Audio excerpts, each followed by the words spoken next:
Imagine standing in front of an entire village, your friends, your family, your future wife, and then being whipped with a cane until your skin tears open. The crowd cheers not because you're in pain, but because every strike proves your courage. This is not a scene from a movie. This is real life. This is the Sharo Festival, the Fulani people's ancient test of manhood.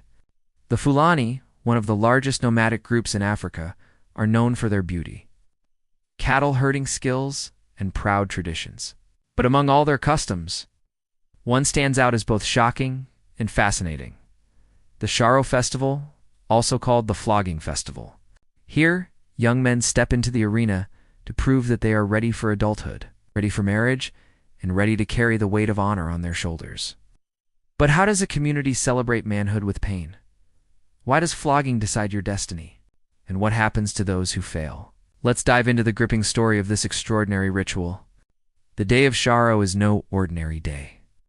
The air is filled with drums, songs, and the sound of cattle bells. Women wear their most colorful clothes, young men prepare themselves, and elders gather, watching with stern eyes. The candidates bare-chested and standing tall step into the arena. Each one carries not weapons, not shields, but only their pride. A skilled flogger, chosen for his strength, steps forward holding a whip made from tough animal hide. The crowd grows silent because this is the moment. The young man must stand still, arms folded across his chest, and take the lashes without showing weakness.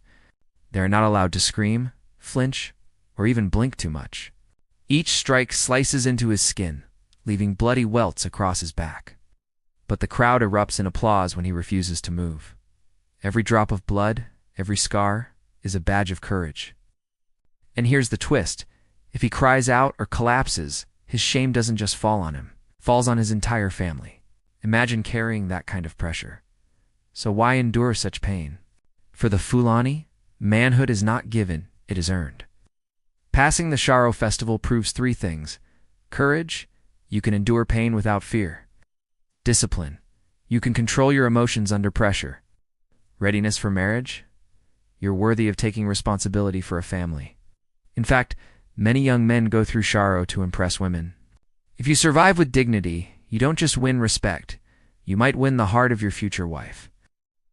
The Sharo Festival isn't always about pain, it's also about rivalry. Sometimes young men compete against each other in flogging duels. Two men take turns being whipped, and the one who endures longer with less reaction is the winner. This rivalry often happens when two men want to marry the same woman. Instead of a fight to the death, it's a fight of endurance. Who will prove himself the stronger man? Who will walk away as the victor and who will leave in disgrace?